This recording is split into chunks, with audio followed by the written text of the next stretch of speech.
Bon, il y a des vidéos, elles sont plus simples à faire que d'autres. Plus sérieusement, ça fait presque 15 ans que j'ai commencé à lire mes premiers mangas. Ouais, ça déconne pas ici. Pour une petite passion que je pensais éphémère, c'est resté avec moi depuis bien longtemps.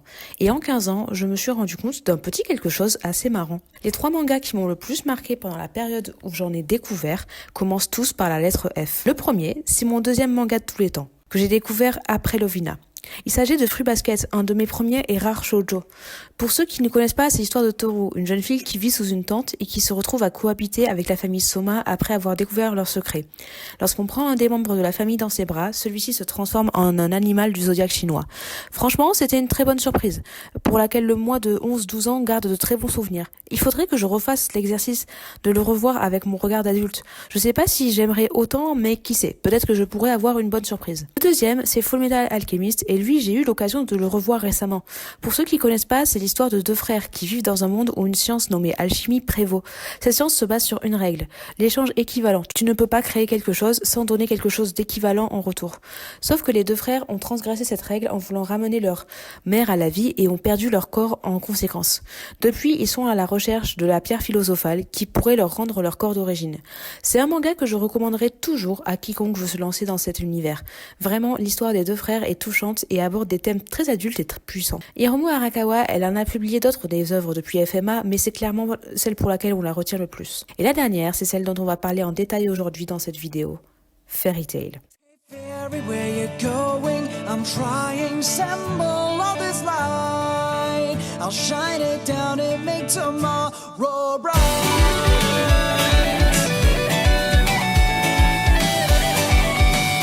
Ça parle de quoi, Fairy Tail?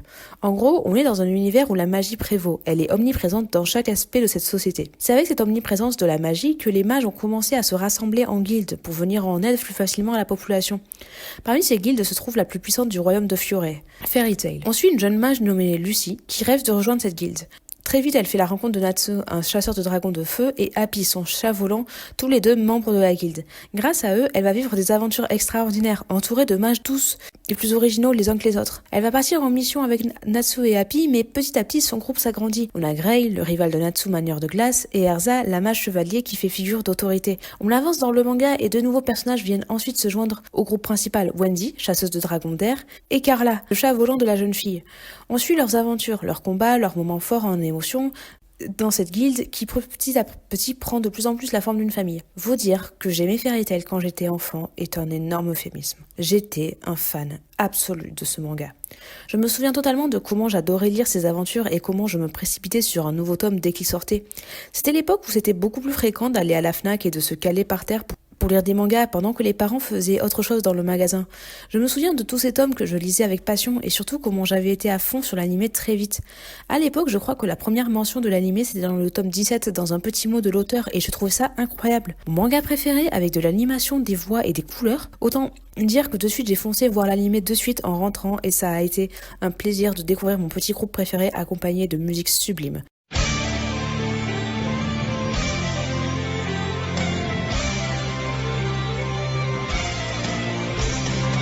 Le thème principal était génial et j'aime toujours le premier opening dont j'ai mis un extrait en début de la vidéo. Et franchement, il y avait de quoi être happé dès le début. Très tôt dans le manga, on apprend que le point commun des membres de Fairy Tail, c'est qu'ils ont tous un passé lourd à porter. Du coup, dès qu'on rencontrait un nouveau personnage, on se posait la question de ce qu'il avait vécu.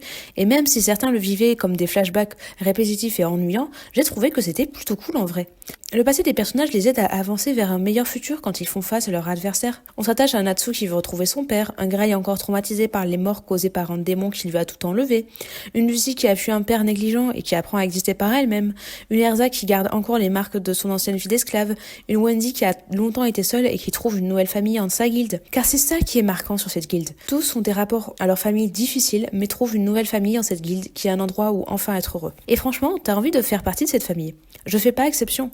Si j'avais pu me faire des tatouages quand j'étais ado, je me serais tatoué le signe de la guilde. À l'époque, j'étais quand même assez jeune et quand je jouais à papa et maman avec ma petite sœur, j'imaginais les membres de la guilde comme des amis de longue date. Je racontais des histoires à ma sœur aussi où je faisais vivre des aventures en plus aux personnages que j'aimais bien. Et l'idée d'écrire des histoires sur Fairy Tail, c'est aussi ça qui m'a plongée dans un des loisirs les plus importants de ma vie, la fanfiction. Clairement, quand on repense aux 3 mangas en F que j'adorais, c'est le seul où j'ai vraiment été hyper actif en termes d'écriture. Fruit Basket, je crois que j'ai dû écrire un truc une fois il y a très longtemps. Fullmetal Alchemist, j'avais déjà fait quelques RP dessus, mais c'est surtout à l'âge adulte que j'ai écrit de la fanfiction à ce sujet. Fairy Tail, c'est le manga qui m'a fait entrer dans la communauté fanfiction, pour ne pas dire que ça m'a fait entrer dans les réseaux sociaux tout court. À l'époque, je découvrais les skyblogs et je découvrais les fanfictions sur Fairy Tail. Il y en avait une que je trouvais particulièrement bien écrite et qui me faisait dire que, moi aussi je pourrais en faire. Et voilà que j'écrivais mes premières histoires, mes fairy stories comme j'aimais les appeler. On était une communauté assez active d'écrivains de fanfic Fairy Tail à l'époque. Et clairement, je suis trop content d'avoir fait partie de cette communauté plus jeune. Je parle d'écriture, mais j'ai pas encore abordé la question du dessin, où là aussi j'étais hyper actif. Du genre à dessiner le signe de la guilde partout où je pouvais. Je me souviens aussi que j'adorais le signe de Phantom Lord et que je le dessinais souvent. Sans trop savoir pourquoi, parce qu'au final, les personnages de la guilde, c'était pas les plus passionnants non plus, à part Jobia et Gajin. Et ça, l'auteur le sait. Je me souviens aussi de comment j'ai débarqué avec plein d'images de Fairy Tail à mon cours de dessin en mode j'ai envie de dessiner ça et uniquement ça. Je crois pas que je les ai gardés, mais mes carnets à dessin de l'époque étaient remplis de fanart avant même que je connaisse l'existence du mot. Bref, j'ai un attachement tout particulier envers Fairy Tail et je suis clairement pas le seul. Sauf que petit à petit, je me suis rendu compte que les défauts étaient de plus en plus apparents et que c'était difficile de les nier. Et là non plus, je suis clairement pas le seul. Et encore, il a fallu du temps pour que je me rende compte d'à quel point ça n'allait pas. À l'époque, j'avais fini par lire les scans du manga et j'étais au début de l'arc final. Je sais plus pourquoi, mais il y a eu plusieurs semaines où j'ai oublié de lire les chapitres sortis et du coup, j'ai un peu lâché. J'ai fini par reprendre quelques années plus tard, mais clairement, c'est cet arrêt de lecture qui m'a fait me rendre compte du plus gros défaut de ce manga et pas des moindres. Et c'est quoi ce défaut? Je vais vous le résumer en une phrase simple. Fairy Tail est un conte de fées pour adultes. Déjà, le premier défaut qu'on peut lui reprocher, c'est pas forcément très juste de le reprocher à Fairy Tail uniquement, puisque c'est un problème qu'on retrouve dans tous les gros shonen. Il y a beaucoup trop de personnages. Ce surplus, il est symptomatique du fait qu'on a juste quelques nouveaux personnages qui vont apparaître vite fait pendant un arc et ne jamais revenir. Et au final, quand ils reviennent, on se doute que c'est pas forcément pour les bonnes raisons. On a aussi le cas du personnage qui a son arc de développement pendant quelques épisodes et puis pouf, il a plus du tout la même importance une fois cet arc passé, c'est limite s'il fait partie du décor. Et il y a énormément de personnages comme ça, et encore dire qu'il fait partie du décor, c'est très poli parce qu'au final, pour certains, on les revoit plus jamais. Je veux pas m'empêcher de penser à Lyra, l'un des esprits de Lucie, qui apparaît vite fait pour chanter et hop, ça dégage, on la revoit plus après sa première apparition. Alors oui, on apprend qu'elle ne peut pas l'invoquer tout le temps et que de base, elle l'invoque pas si souvent que ça, mais au bout d'un moment, il y avait aucune occasion pour la faire revenir. C'est limite si le moment où Grey lui a dit « ta gueule », ça a brisé sa clé. L'arc des grands jeux magiques, il est assez symptomatique de ça. On découvre des tas de guildes et leurs membres, mais au final, il y en a que 2 par guilde qui sont vraiment mémorables et les autres font juste office de figuration. N'est-ce pas les Maid Hill? Non, parce qu'à la base, il n'y a pas que Kagura et Miliana dans cette guilde, hein. Bah tiens, en parlant de Miliana, vous vous souvenez du groupe de la Tour du Paradis? Il y a que elle qui est encore présente après cet arc. Simon est mort, mais on entend quand même un peu parler de lui parce que c'est le frère de Kagura. Molly, on sait juste qu'il a un frère à sa recherche et c'est tout. Shao, on sait juste qu'il a appris un sort à Kana et c'est tout. On n'a aucune idée de ce que tout le monde est devenu après les événements de cet arc. Et le fait qu'on sache pour Miliana et pas pour les autres, qui sont des personnages masculins, c'est pas un hasard. Non, c'est quelque chose qui représente la partie pour adultes du manga. Le fanservice sur les corps féminins est surabondant. Et je précise sur les corps féminins, parce qu'on m'a aussi dit qu'il y en avait sur les corps masculins, ce que je croyais aussi parce que Natsu et Grey se retrouvent souvent torse nu. Mais franchement, ça n'a rien à voir. Ok, Grey est souvent nul, mais on va pas avoir de plans de gouttes de sueur qui coulent sur ses tétons, on va pas avoir des plans suggestifs sur sa bite, on va pas avoir de plans sur ses fesses. Et surtout, ça arrive pas à tous les persos masculins cette nudité. Alors que pour les personnages féminins, des fois, je me demande si Hiro Mashima, l'auteur, les considère pas comme ses poupées sexuelles. Chaque personnage féminin, qu'il soit secondaire ou important, est sexualisé d'une manière ou d'une autre. On a le classique coup des décolletés sur les grosses poitrines, des armures qui protègent à peine la peau de son porteur, des vêtements qui, pour une raison X ou Y, disparaissent, des scènes de bain parce que pourquoi pas, comme ça on peut les mettre à poil sans que ce soit vraiment porno, parce qu'il y a la vapeur magique des sources chaudes qui cachent les parties intimes. On n'oublie pas non plus les scènes de combat qui deviennent des scènes sexy, parce que quand même, un affrontement réfléchi et physique ça n'existe pas, c'est bien connu. De toute façon, partez du principe que si vous voyez un personnage féminin, il va être sexualisé. Et surtout, si vous voyez un personnage féminin d'un arc précédent revenir dans l'arc actuel, ce sera uniquement pour ça. Ça se voit surtout après l'ellipse de 7 ans.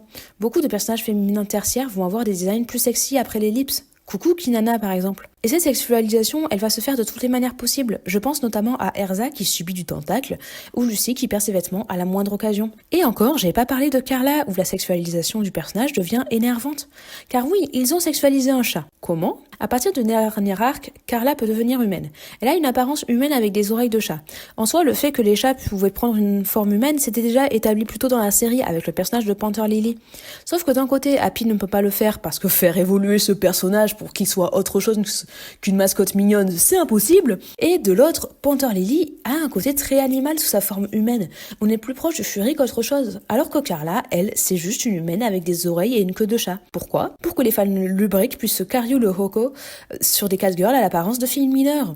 Cette forme n'existe que pour le fanservice. Cette manière de sexualiser les personnages, elle existe depuis longtemps dans Fairy Tail. Et déjà beaucoup de fans critiquaient ça à l'époque. Sauf que plus on avance dans le manga, plus c'est quelque chose de marqué et franchement, ça me fait péter un plomb. Surtout qu'au final, ça s'adresse à qui ? Les fans lubriques qui veulent se ice make le geyser ? Parce que récemment, je me suis rendu compte d'un truc assez perturbant à propos de Fairy Tail. Le public de ce manga est composé d'adultes nostalgiques qui ont grandi avec cette œuvre et d'enfants. Je plaisante pas. À l'époque où je bossais en librairie et qu'on vendait des tomes de Fairy Tail, c'était clairement pas des adultes qui allaient les acheter, mais des enfants entre 10 et 12 ans. Je sais pas si c'est le même public au Japon, mais si c'est le cas, je trouve ça vraiment pas dingue. Ok, les premiers tomes, le fanservice est léger, et je peux te dire que les enfants grandissent en même temps qu'ils avancent dans leur série préférée. Je joue peut-être un peu trop l'adulte vieux jeu, mais j'ai vraiment du mal avec l'idée que du soft porn soit proposé à un public aussi jeune, encore en construction. Je sais pas, je peux pas m'empêcher de me dire que parmi les fans, il y en a qui apprennent que les comportements pas ouf envers les persos féminins, c'est ok de les faire. Je suis vraiment pas fan de cette manière de faire et pour moi, c'est comme si Hiro Mashima se demandait comment fait-on bander un enfant ? Mais bon, on va passer au plus gros reproche que je fais à Fairy Tail, histoire de m'énerver sur autre chose. Ouais, je le mets au même niveau que le fanservice parce que c'est un problème dont on se rend pas de suite compte et qui pour moi a fini par devenir hyper apparent vers la fin du manga. Hiro Mashima ne sait pas prendre de décision définitive sur ses personnages. C'est quelque chose qui m'énerve sincèrement et qui me donne envie d'aller secouer l'auteur pour lui dire de faire des choix, bordel. Hiro Mashima va toujours introduire des éléments, des moments qui vont changer la face d'un personnage et son destin, mais ces éléments ne vont jamais durer longtemps. Souvent, ce sont des éléments assez légers, comme une coupe de cheveux. À la fin de l'arc Tartaros, Wendy se coupe les cheveux assez courts, symbole d'une maturité nouvellement acquise suite à son combat. Quand on retrouve Natsu après l'ellipse d'un an vers la fin du manga, il a des cheveux plus longs, signe d'un côté sauvage chez lui. Sauf que bim, Lucy invoque l'esprit du cancer qui les recoiffe comme avant parce qu'il faut surtout pas qu'ils aient des nouveaux designs qui feraient sens avec leur développement de personnage. Non, il faut revenir comme avant. Et au-delà du fait que c'est quand même hyper douteux de faire de cancer le personnage qui rend des cheveux, vraiment, quand j'étais plus jeune, je me rendais pas compte d'à quel point c'était chelou, c'est vraiment dommage d'annuler des designs comme ça, parce que ça donne l'impression que l'auteur n'a pas envie de faire des changements sur ses personnages. Déjà frustrant de voir que le personnage de cancer ne sert plus qu'à ça. Rien n'est jamais définitif dans Fairy Tail et ce manque d'enjeu, il est vraiment naze. Et encore, pour 2-3 coupes de cheveux, on peut s'y faire. Mais pour d'autres détails plus importants, c'est encore plus frustrant. Parmi ces détails, il y a les ships. Une grosse partie des fans de Fairy Tail est à fond sur la culture des ships, imaginant quels personnages finiront en couple à la fin du manga. Et je fais pas exception. À l'époque, j'imaginais plein de théories sur quel ship serait plus intéressant. Je me souviens encore de la guerre entre le Nalu et le Nali, de comment tout le monde était d'accord pour dire que le Gerza c'était un ship trop cool, de quelques fans du Greina, de comment le moi de 14 ans détestait le Greiju au point d'écrire une fanfiction où Jubia avait un ami d'enfance qui revenait dans sa vie pour la pécho. Bref, c'est l'un des sujets sur lesquels les fans les plus assidus sont toujours à fond. Vraiment, je pense sincèrement que la majeure partie des fans de Fairy Tail qui ont grandi avec le manga n'attendent qu'une chose, voir si Natsu et Lucy vont enfin se mettre ensemble. Et qu'est-ce que Hiro Mashima répond à tout ça ? Je sais pas, peut-être. À la fin du manga, il y a toute une scène où Lucy raconte en voix off comment les potentiels couples de la série évoluent. Et à chaque fois, elle parle des évolutions des relations avec un ton de supposition, parce qu'elle est pas sûre. Sauf qu'on le sait que c'est l'auteur qui est pas sûr et qui veut pas prendre de décision, parce qu'il faudrait surtout pas froisser les fans des ships qui ont pas envie que les ships qu'ils détestent deviennent canon. Du coup, on a Gaji et Rebi qui, eux, sont vraiment un couple qui faisait pas tant que ça débat dans la communauté. Mais on a Grey et Jubia où on sait pas trop, il se passe rien depuis le tome 8 alors qu'on en est au tome 63, bordel. On a Jelal à qui on a pardonné tous ses crimes et suite à ça, Erza commence à prendre un peu plus soin de son apparence. C'est canoniquement dit qu'elle se prend plus de temps pour se coiffer dans le miroir. Et Natsu et Lucy, ça reste sur du rien et ça continuera à rester sur du rien. Et c'est hyper énervant parce que les fans attendent quelque chose. Ils attendent une prise de décision qui ne vient pas. Ils attendent qu'on leur dise « Ok, c'est pour de vrai ». C'est comme si l'auteur avait pas envie de développer les personnages après la mise en couple. Et c'est dommage parce qu'on sent que c'est possible de développer la relation qu'ont deux personnages une fois qu'ils sont en couple. On le voit bien avec Gajil et Rebi. Mais on peut se dire que, les chips, c'est qu'une partie de la communauté qui est à fond sur ça, et au final, la majeure partie s'en fiche un peu. Sauf qu'il y a un détail sur lequel Hiro Mashima ne prend pas de décision et qui met tout le monde d'accord, les morts des personnages. C'est pour ça que je dis que Fairy Tail est un conte de fées. Pas juste parce que le nom du manga est un jeu de mots sur les mots contes de fées en anglais, mais aussi parce qu'il ne se passe quasiment rien de grave et impactant qui va changer l'entièreté d'un personnage. Les personnages ne meurent pas. Aucun personnage ne meurt dans Fairy Tail. Parce qu'il faudrait surtout pas que des décisions qui impactent nos personnages et des lecteurs arrivent. Un personnage qui meurt dans Fairy Tail, il meurt jamais bien longtemps. Et je comprends que tuer un personnage, ce soit difficile pour l'auteur. Un personnage, c'est un peu comme son bébé pour son créateur. Sauf qu'un jour, un bébé, ça grandit, ça veut quitter le nid, et il faut lui laisser l'occasion de partir. C'est pas parce qu'un personnage meurt qu'il n'existera plus jamais dans la mémoire des fans. C'est pas parce qu'un personnage meurt qu'il est impossible d'écrire à nouveau dans des flashbacks ou quelque chose dans le genre. Je vais prendre un exemple, avec un shonen assez gros, pour pas dire le plus gros, pour faire une comparaison. Attention, ça va spoiler One Piece. Dans One Piece, les personnages sont très rarement en réel danger de mort. On sent qu'ils ont pris cher, mais on sent qu'ils vont tous s'en sortir à la fin et festoyer joyeusement suite à leur victoire. Sauf qu'à un moment, on a un personnage qui meurt, et ce personnage, c'est Ace. La scène de la mort de Ace, c'est l'une des scènes les plus emblématiques du manga. Elle est marquante, et encore aujourd'hui, des fans en parlent comme un des moments les plus emblématiques de One Piece. Évidemment qu'ils étaient tristes quand leur personnage préféré est mort, mais même la mort n'a pas empêché le personnage d'être autant aimé. Au contraire, Eiichiro Oda a continué à écrire du contenu sur Ace après sa mort, abordant ses liens avec des personnages comme Yamato.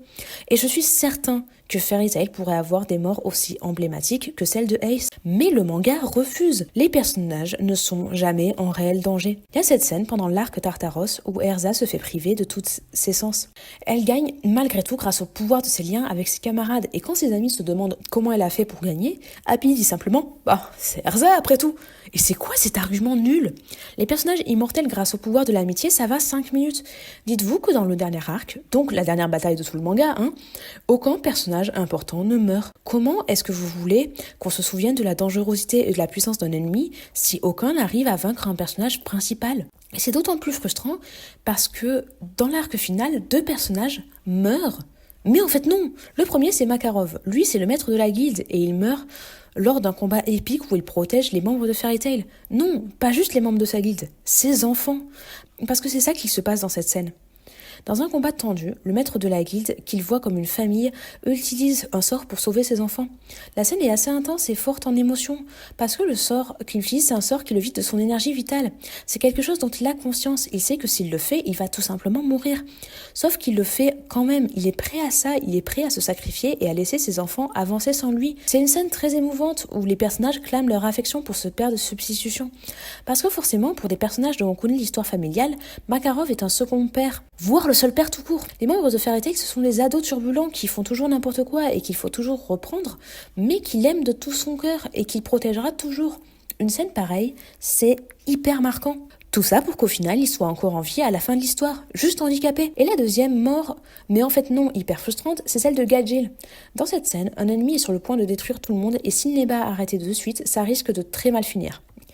Gajil, qui sent que ça sent pas bon, décide de se sacrifier pour sauver tous ses camarades de la guilde. La scène, elle se déroule juste devant Panther Lily, son ami chat qui l'accompagne toujours à ses côtés, et Rebi, la femme qu'il aime. Cette scène, elle est très intense parce que Gajil, c'est un des personnages secondaires les plus importants de l'œuvre, mais aussi parce que c'est une scène où il avoue enfin tout ce qu'il a sur le cœur. Lui qui a du mal à être honnête avec ses sentiments. C'est au moment où il meurt qu'il avoue qu'il aime Rebi et aurait voulu passer sa vie avec elle. C'est un moment vraiment intense. Et pour être honnête, j'y ai cru parce que ça ressemblait vraiment à la fin pour lui. Pour qu'au final, on le revoit en vie 2 chapitres après. Ça me frustre parce que je peux pas m'empêcher de comparer la mort de Gajil avec celle de Vegeta dans l'arc bout de de Dragon Ball Z. Les deux personnages apparaissent pour la première fois en tant qu'antagonistes, puis évoluent en tant que protagonistes par le biais d'arcs de rédemption, jusqu'à devenir de véritables héros qui se sacrifient contre un ennemi redoutable pour protéger leur famille. Mais je saurais pas expliquer pourquoi je trouve la mort de Vegeta bien plus impactante. Sans doute parce qu'elle dure plus longtemps et qu'on se rend compte que cette mort ne résout rien, puisque l'ennemi trouve un moyen de revenir à la vie, nous faisant nous demander pourquoi on a sacrifié la vie de notre aimé. Là où dans Fairy Tail, j'ai beaucoup moins l'impression que c'est le cas. En tout cas, c'est cet aspect tragique des morts qui les rend frustrantes à voir.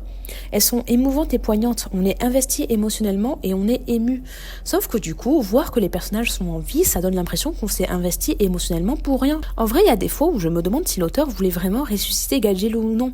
Je serais pas surpris d'apprendre que des fans n'ont pas aimé la mort de Gajeel lorsque le chapitre de cette scène est sorti et qu'ils aient forcé l'auteur à le ramener à la vie parce qu'il menaçait d'arrêter la lecture de cette série, ce qui aurait fait perdre une grosse partie de la communauté. Sauf que bon, le gars, il écoute pas ses fans quand ils lui disent qu'ils en ont marre du fanservice abusif. Ça m'étonnerait qu'il écoute ses fans sur ça et qu'il décide d'annuler une mort parce que les fans l'ont demandé. En tout cas, une chose que je sais, c'est que pour moi, Lissana est le personnage qui incarne le plus la frustration que j'ai sur Fairy Tail. Pour remettre les choses dans son contexte, pour ceux qui regardent la vidéo mais qui n'ont jamais vu Fairy Tail, Lissana, c'est la petite sœur de Mira Jane et Elfman. La première fois qu'on la voit, c'est lors de flashbacks où elle était enfant à la guilde avec d'autres membres. On a tout un épisode sur la naissance de Happy sorti d'un œuf dont Natsu et Lissana ont pris soin.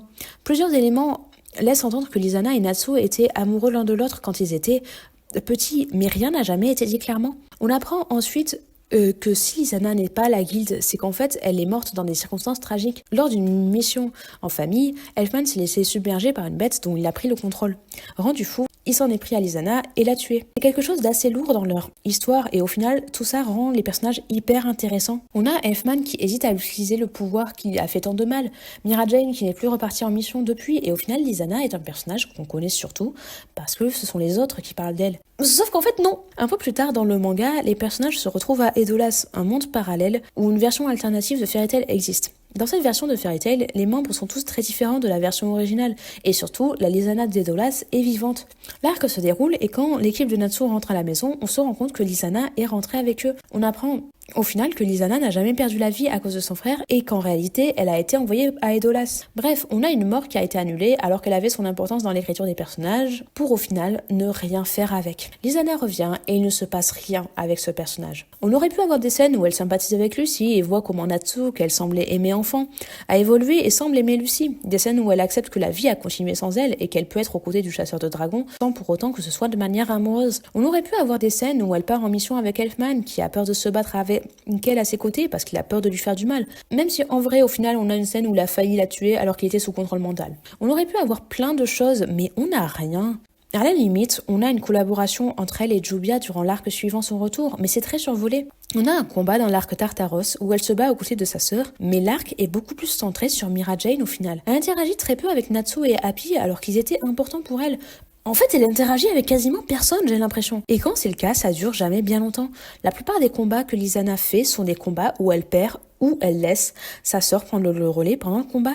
Du coup, il y a des fois où je me demande pourquoi est-ce qu'elle a été ramenée à la vie tout court si c'est pas pour en faire grand-chose. Quoique, j'ai quand même un élément de réponse pour faire du fanservice. En gros, chaque membre de sa famille a une magie de transformation. Mira Jane, c'est de la transformation en démon, Elfman de la transformation en bête et Lissana en animal. Et laissez-moi vous dire une chose. Lissana qui se transforme en animal, c'est presque tout le temps sous sa forme de tigresse. Et sa forme de tigresse, c'est une forme où elle est en sous-vêtements rayés avec des pattes, des oreilles et une queue de chat. On se retrouve un peu comme dans la situation de Carla, qui est une catgirl, et Panther Lily, un fury quand il se transforme. Sauf que c'est Lissana et Elfman à leur place. Et encore, je veux bien essayer d'accepter difficilement, très difficilement, que Carla maîtrise pas encore tout à fait la magie de transformation. D'où le fait qu'elle est juste une catgirl. Mais Lissana, on la voit à plusieurs reprises se transformer en animal pour de vrai, corps intégral. Et un vrai animal, hein, pas une forme humaine, même si la transformation garde une partie de sa forme humaine. Et c'est d'autant plus énervant parce que bon, une transformation complète en tigre en combat, ce serait sans doute plus efficace que juste des sous-vêtements et un déguisement pas ouf. Mais non, encore une fois, il faut inventer un nouveau moyen de se take-over le Animal Soul. Surtout que, autant vous le dire franchement, j'avais totalement oublié que Lissana avait d'autres transformations en dehors de sa forme de tigresse tellement elle n'utilise pas les autres. Elle serait sans doute plus puissante si elle n'utilisait pas tout le temps la même transformation, mais non, elle reste toujours sur la même forme. Et c'est dommage parce que Lissana, c'est un personnage que j'aime beaucoup. Ouais, je viens de passer un bon moment à critiquer son écriture et comment elle a été traitée de manière très naze, mais au final, j'ai une petite affection pour ce personnage, en fait. Elle est Mimi et je sens qu'elle a du potentiel, même s'il est gâché au final. Parce que c'est ça qu'il faut retenir de Fairy Tail. Le potentiel est énorme, mais il est gâché pour faire tout et n'importe quoi. Ça me frustre énormément parce qu'au final, j'ai énormément d'affection pour ces personnages et ce qu'ils ont apporté au petit Saocha de 12 ans quand il les a découverts. Et c'est sans doute pour ça que quand j'ai vu la fin de Fairy Tail, je me suis dit que c'est bon, c'est fini, on passe à autre chose. Je voulais laisser mes bons souvenirs derrière moi et me dire que Fairy Tail, ce n'était plus qu'une œuvre de ma jeunesse. Mais c'est le moi qui voulait croire en cette licence si importante dans ma vie qui a fini par s'intéresser à Fairy Tail, la quête de 100 ans.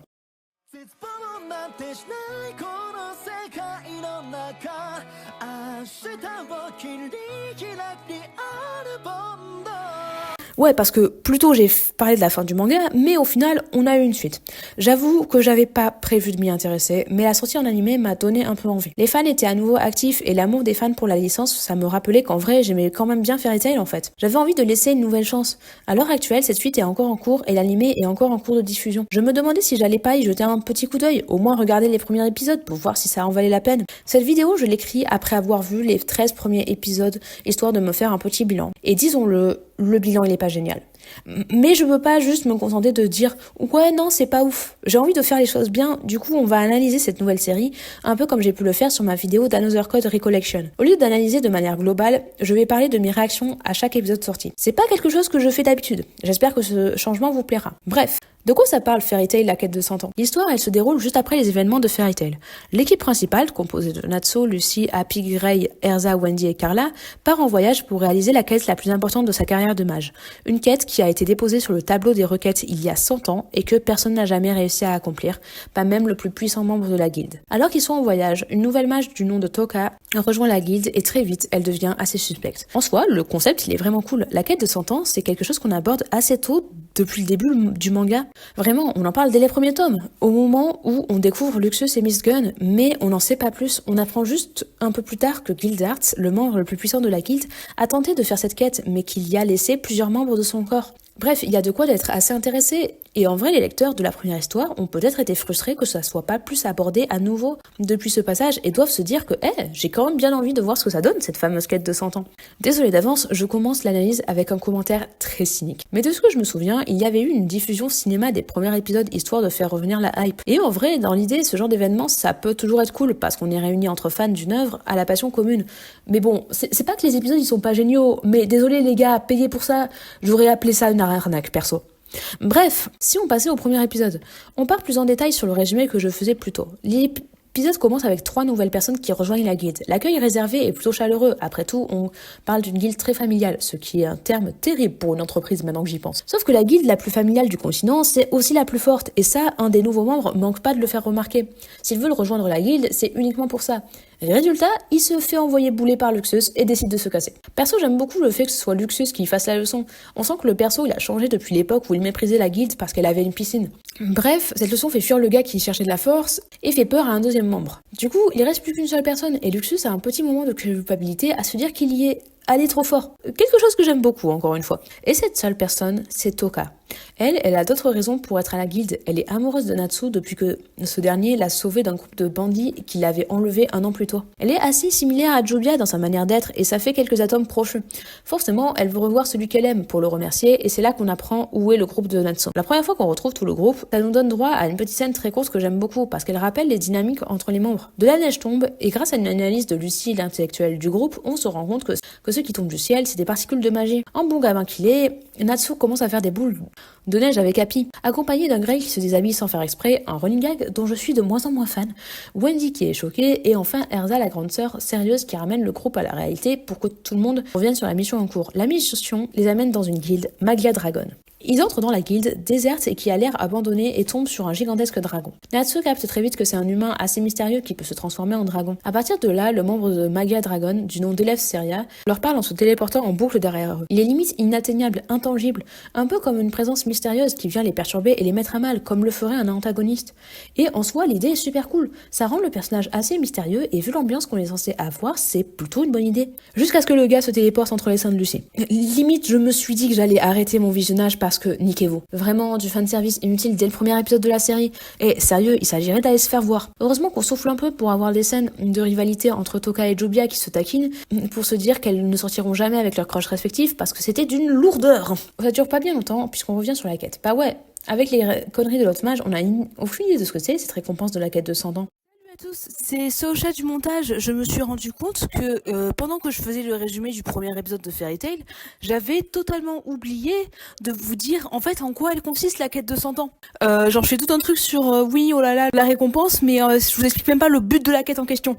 Bref, en fait le but de la quête de 100 ans pour notre groupe, c'est de vaincre 5 dragons qui seraient dispersés sur le continent de Gultina. Voilà. Désolé pour cette petite oubli, on peut passer à la suite de la vidéo. On apprend qu'il s'agit d'un vœu que les membres du groupe voudraient voir réel. N'importe lequel de leurs vœux qui deviendra réel. Ils se posent la question de quels sont leurs vœux et pour l'instant on n'a pas de réponse précise. C'est quelque chose que j'aime bien en vrai parce qu'au final on a un peu de mystère qui est conservé. Pour l'instant on a juste Happy qui imagine que le vœu de Lucy serait de ne plus jamais avoir à payer le loyer et Wendy qui pense que son vœu à elle serait d'avoir plus de poitrine. Bon, déjà je reviens, je vais m'éclater le crâne contre un mur. Me revoilà. Wendy est un personnage qui pourrait avoir plein d'autres vœux. Revoir Miss Gunn, passer un moment avec les membres de Kate Shelter pour qu'ils voient à quel point elle a grandi, passer un moment avec sa mère Dragon, voir son amie Shelia retrouver totalement sa magie, faire un show avec Shelia, qui sait peut-être même se mettre en couple avec elle parce qu'on aime les chips ici. Mais non, la raison qui est donnée c'est qu'elle a envie d'avoir des seins. Et ça m'énerve sincèrement. Ça m'énerve d'autant plus parce que j'ai l'impression que c'est assez fréquent dans Fairy Tail ce genre de choses. Dès qu'un perso féminin a une poitrine plus plate que les autres, elle se plaint de pas avoir des seins assez gros. Et c'est sincèrement énervant parce que ça et le vœu de Wendy donnent l'impression qu'avoir des gros seins, c'est le seul moyen pour une femme de se sentir complète et accomplie. On rappelle qu'une vaste partie des fans de Fairy Tail, c'est des enfants. L'épisode se termine et on retourne à la guilde et surtout sur Gadgil et Jobia. Gadgil trouve Toka chelou et il se rend compte qu'elle est pas là pour le côté grande famille de Fairy Tail et son crush pour Natsu. Jobia aussi se méfie de la nouvelle, même si c'est plutôt lié à leurs petites embrouilles plus tôt. Et en vrai, j'aime sincèrement cette idée-là. Gadgil et Jobia, c'est un duo qu'on a connu parce qu'ils faisaient partie de la même guilde avant de rejoindre Fairy Tail.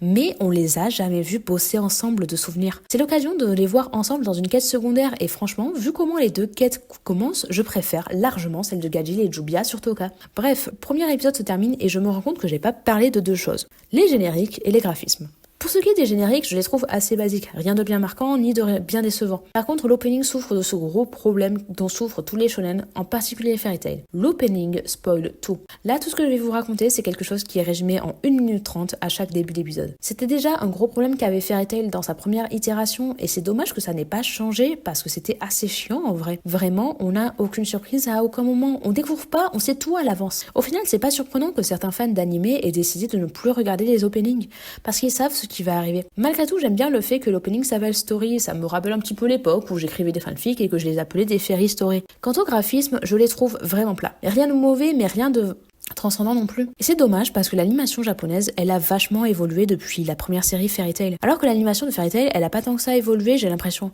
Quand on compare à d'autres gros shonen, c'est clairement en dessous. One Piece a évolué avec son temps, Bleach nous a montré à quel point on peut faire des scènes de bataille incroyables avec du feu. Même Jujutsu Kaisen, avec tout ce qu'on peut lui reprocher, a un style d'animation que je trouve beaucoup plus joli. Et en vrai, j'ai l'impression que sur le coup, on a un peu eu le même souci qu'a le studio Mappa avec ses productions. Il y en a trop en même temps, et du coup, il y en a qui en pâtissent. Dans le cas de Jisei Staff, qui produit ce nouvel animé de Fairy Tail, on a plusieurs sorties dans l'année, dont plusieurs pendant le même trimestre. Et ouais, ils s'occupaient de Delica's Nursery en même temps qu'ils s'occupaient de Fairy Tail. Forcément, quand t'as deux séries en cours comme ça, tu vas en avoir une qui est plus jolie que l'autre, et c'est celle avec les vampires aristocrates babysitter qui a remporté le combat. Bref, on passe à la suite avec l'épisode suivant. Le groupe arrive à la ville où est censé se trouver le premier dragon qu'ils doivent affronter. C'est une ville qui est submergée par l'eau la nuit, et pour que les personnages principaux puissent respirer, ils doivent boire une potion. Bien évidemment, les personnages se retrouvent en maillot de bain, on sait ni pourquoi ni comment, on sait juste que c'est encore une fois pour sexualiser les persos féminins, c'est d'ailleurs pour ça que Carla est sous sa forme humaine, et encore elle a un maillot de bain, une pièce. Sauf qu'au moment où le groupe évoque le dragon de cette ville, tous les habitants commencent à devenir plus hostiles, et bien évidemment, leur manière d'être hostile passe par l'un d'entre eux qui vole le soutif de Lucy. Venez, on passe à d'autres scènes avant que je rage. On a Il y a une courte scène où Gajil croit voir une queue de chat à Toka et il est assez confus parce qu'il semblerait qu'il soit le seul avec Jubia à le voir. Les seuls et nous, les spectateurs. Un détail que j'aime bien parce qu'au final on la trouve suspecte mais on se demande aussi si on a raison de la trouver suspecte parce que tout le monde à la guilde ne se doute de rien. Et tiens, puisqu'on est sur des éléments de l'enquête, on a de nouvelles scènes qui s'ajoutent à tout ça et qui donnent l'impression qu'on a raison de suivre Jubia et Gajil dans leur mission. C'est le retour de Jelal dans l'animé. Une présence qui fait plaisir, ça a toujours été mon personnage préféré dans l'œuvre. Il rend visite aux membres de Sabertooth et il leur dit qu'il cherche Toka. Sabertooth n'est pas au courant, mais apprend que s'il la voit, il faut surtout pas qu'ils agissent seuls. Rien qu'avec cette scène, on comprend que Toka pourrait être dangereuse en plus d'être suspecte et clairement, je trouve ça tellement plus intéressant que la quête principale où Natsu, qui a prêté son écharpe à Lucy pour qu'elle ait un soutif, essaie de lui reprendre. Bon, au moins la quête principale avance avec l'apparition de deux nouveaux personnages. Le vieux dragon de l'eau et Kyria, une mage de Diabolos, une guilde spécialisée dans le meurtre de dragons. Mais pas juste le meurtre de dragons. Ils sont des chasseurs de dragons de 5e génération qui mangent les dragons autour d'eux. Je sais pas quoi penser de l'apparition de Kyria et du lore apporté. Je trouve le nom de sa guilde pas incroyable, mais je trouve ça un peu nul de le reprocher. Après tout, les noms des guildes du manga, ils sont pas forcément tous incroyables. J'avoue que je suis un peu confus par le lore qui se dit on passe de la 3e génération de chasseurs de dragons à la 5e, mais ce qui m'énerve encore et toujours, c'est l'unité constante des persos féminins de cette œuvre. Là, si vous regardez bien, cette femme est en armure en fait. C'est d'autant plus saoulant quand on sait qu'à part Wendy, on n'a jamais eu de persos féminins qui sont des chasseurs de dragons. Vraiment, Hiro Mashima, est-ce que t'es capable d'introduire un perso féminin dans ton œuvre sans la rendre sexy ? Et comme toujours quand l'auteur introduit une nouvelle antagoniste, ses pouvoirs amènent de la nudité et quelque chose de sexuel, notamment avec cette scène où elle découpe le maillot de bain de Lucy. Ça fait que 2 épisodes et Lucy s'est déjà retrouvée plusieurs fois à poil et ou agressée. Il s'agirait d'arrêter à la fin. Vraiment, Hiro Mashima, va écrire un hentai, pas un shonen. Je suis sûre que sur du hentai tu t'amuserais encore plus. Il y a sans doute des gens qui diront que la nudité de Lucy c'est un peu comme la nudité de Grey qui se met à poil tout le temps. Sauf que celle de Grey, elle n'est jamais sexualisée. Elle est vue comme un élément comique, mais jamais comme quelque chose de sexy, contrairement à ce qu'on peut avoir chez les persos féminins. On n'a pas des gens qui touchent ses pecs ou sa bite, on n'a pas des gros zooms sur les pecs ou quoi que ce soit, et surtout, ça n'arrive pas tout le temps. L'épisode se termine avec le fameux dragon d'eau dont je parlais plus tôt, qui se présente sous le nom de Suijin. On l'avait déjà vu à la fin de l'épisode précédent, et j'en avais pas trop parlé. J'aime bien cette idée de suspense sur qui est ce perso. Ça peut être un peu frustrant d'avoir la suite au prochain épisode. Mais au final, ce suspense, il dure jamais bien longtemps, donc on n'est pas si frustré que ça. Bref, on passe à l'épisode 3 qui commence avec un plan sur les fesses de Lucy en position levrette. Je vous jure, j'ai pas envie de relever tous les éléments de fanservice de Fairy Tail à chaque fois qu'il y en a, mais il y en a vraiment tout le temps. C'est impossible à ignorer. Bref, Kyria dégage et on part sur un moment plutôt calme avec Suijin. Suijin, c'est un dragon plutôt chill au final. Il est pas du tout hostile envers le groupe, il tient juste à la ville où il vit. Plutôt intéressant en vrai, ça donne envie de voir comment la situation peut être réglée pour le groupe qui tient quand même à accomplir sa mission. On nous présente ensuite Caramel, la vassale de Suijin, qui est assez sérieuse et hostile envers le groupe au début, mais on comprend assez vite que c'est pas une mauvaise personne. Au contraire, malgré ses airs sympas, Suijin de base c'était quand même un dragon dévastateur. Et c'est l'existence de Caramel qui l'a poussé à devenir meilleur, au point qu'il veut sauver la ville de son pouvoir d'eau. C'est choupi. Je suis pas forcément fan du trope de la femme douce qui sauve l'homme sauvage et le rend doux, mais j'aime bien cette idée d'un ancien monstre qui veut faire les choses bien désormais. Un autre truc que j'aime bien, c'est la scène où Jelal rend visite au Blue Pegasus pour poser les mêmes questions qu'à Sabertooth. L'enquête continue et la scène est assez similaire à celle de Sabertooth, mais j'aime beaucoup le fait que les membres de Blue Pegasus admettent tous que Jelal est plutôt beau gosse, tout simplement parce que je suis d'accord avec eux. En parlant d'enquête, celle de Gajil et Jubia continue, et on va pas se mentir, les comportements de Toka sont de plus en plus chelous. Ils sont pas trop méfiants quand ils voient comment elle agit devant Shinatsu. Au final, elle se comporte un peu comme Jubia, mais ils sont d'accord avec le public pour se dire que Serette, c'est chelou que t'ailles prendre ta douche chez Lucy, une meuf que tu connais pas. Bon, l'enquête, elle part en gros quiproquo quand Gajil trébuche sur Jubia et qu'ils se retrouvent allongés l'un sur l'autre et que Rebi leur tombe dessus. On nous rappelle qu'elle est enceinte, chose qu'au final on n'avait pas trop vu jusque-là vu que c'est pas hyper visible. Un rappel que c'est vraiment le seul ship qui a une réelle évolution depuis le début de l'histoire. On revient vite fait sur Suijin et on apprend que ses pouvoirs ont été volés par un fameux mage blanc. Kyria revient avec 2 membres de Diabolos, 2 membres qui sont en armure et bien évidemment, vu que c'est des gars, leurs armures n'ont absolument rien à voir avec celles du personnage féminin. Autant que le dragon armure ait plus d'armure que les autres, c'est compréhensible. Mais bon, on voit bien la différence entre un perso masculin en armure et un perso féminin en armure dans cette série. C'est quelque chose qui me saoule dans la fiction de manière générale, donc si jamais vous avez des exemples de séries qui ont fait l'inverse, avec des persos féminins en armure lourde et des persos masculins avec des armures sexualisantes, je suis hyper preneur. On revient sur Jelal et on apprend une nouvelle information. Toka est le mage blanc qui aurait volé le pouvoir de Suijin. La quête principale et la quête secondaire se mêlent entre elles et ça me plaît franchement. On finit l'épisode sur le trio de Diabolos qui se bat contre le groupe de Fairy Tail, même si on se concentre sur le combat entre Erza et Kiria. Ce combat aurait pu être cool, Kiria est la dragonne des lames, donc on aurait pu avoir un combat d'épéistes stylé. Sauf que l'épisode se termine sur Kiria qui s'en sort pour soumettre sexuellement Erza, et encore une fois, j'ai envie de me frapper le crâne contre un mur. Bon, en vrai, je suis mauvaise langue. En réalité, l'épisode se finit sur Jelal qui retrouve enfin Toka. Clairement, il n'est pas tranquille et la confronte sur des cas de nombreux mages qui perdraient soudainement toute leur magie. Avant qu'il n'ait le temps d'en dire plus, Luxus intervient et sincèrement, j'adore leur interaction. Je crois que c'est ma scène préférée de ces 13 épisodes. Toka est une membre de sa guilde et pour lui, il est hors de question qu'on s'en prenne à elle. Mais surtout, il veut la laisser s'expliquer et lui laisser une chance. Ça aurait pu être n'importe quel autre personnage qui aurait pu intervenir dans cette scène. Et le fait qu'on ait choisi Luxus, c'est pas un hasard. Luxus et Jelal, ce sont tous les deux des personnages qui ont mal agi, qui ont eu des actions typiques de méchants et qui ont été des criminels pendant un temps, mais que Fairy Tail a pardonné et aujourd'hui ce sont des meilleures personnes qui apprennent encore à se repentir. On leur a laissé la chance d'être meilleurs et c'est à leur tour de laisser cette chance à quelqu'un d'autre. Franchement, c'était une super bonne idée de partir sur ça. Je veux plus de scènes comme ça à l'avenir. Dommage que mon souhait n'ait pas été exaucé puisqu'on revient sur Erza en mode esclave sexuel de Kiria en laisse et c'est très le malaise. Bon bah tant pis pour les scènes cool hein. Au moins ça dure pas trop longtemps, je suppose, puisque au final, le groupe de Natsu est séparé après sa défaite contre Diabolos. Ouais, parce que les autres aussi se font péter la gueule, y a pas que Erza. Lucy croise la route de Brandish qui lui explique ce qu'est devenu l'Empire d'Alvarez, les personnages que la guilde a affrontés lors du dernier arc de Fairy Tail. Basiquement, en majeure partie, ils sont tous vivants et vivent une vie plutôt heureuse. C'est quand même chiant parce que bon, au bout d'un moment, flemme des persos qui meurent, mais en fait non. Un perso qui a un arc de rédemption, ça va, mais quand c'est tous tes persos, au bout d'un moment, ça finit par être lourd. Je dis ça avec toute l'affection que j'ai pour Jelal, Luxus, Gajil et Jubia, mais au bout d'un moment, la répétition, c'est pas le meilleur, quoi. Bon, malgré tout, il se passe une scène plutôt cool où les deux personnages se confrontent parce qu'elles partagent le même but. Chacune veut récupérer la clé d'Aquarius qui se trouve quelque part dans le monde depuis que Lucy a dû la casser pour utiliser son pouvoir. Même si on sait d'avance quelle sera l'issue de cette lutte, j'aime bien l'idée que ça donne une quête personnelle à Lucy en dehors de la quête principale. On a un très court passage où Jelal repense à sa discussion avec Luxus et normalement, j'aurais rien à dire sur ce passage parce qu'il se passe rien, mais il m'a fait avoir un déclic d'un coup. Elle est où Meldy ? Non, parce qu'à la base, Jelal il bosse pas seul, hein. Il bosse avec Meldy qui est sa camarade de crime sorcière. Les deux travaillent ensemble pour arrêter des mages criminels. Sauf que jamais on a vu Meldy depuis le début de la suite et de ce que j'ai lu, on l'a pas revue ensuite. Pendant un moment, je me suis demandé si elle était morte à la fin du manga, mais même pas, elle est bien vivante. Je suppose qu'elle a sa propre mission de son côté, ou alors qu'elle a décidé de vivre une vie normale maintenant qu'elle n'est plus considérée comme une criminelle. Mais je sais pas, je crois que j'aurais bien aimé avoir un élément de réponse à ce sujet. On revient sur le groupe principal avec Erza qui se libère enfin de l'emprise de Kiria. Pas trop tôt, c'était de plus en plus lourd. Sauf qu'elle dit pourquoi elle a réussi à s'en détacher. C'est parce que la magie de Kiria passe par les yeux et que du coup, comme elle a son œil artificiel, Erza y est moins sensible. Bon, ok, ça fait sens. Mais si elle y est moins sensible, la scène devrait pas être aussi longue, non ? Non, parce que ça a quand même duré plusieurs épisodes, quoi. Elles se battent l'une contre l'autre et pour se battre, Erza invoque une lame enchantée par Wendy.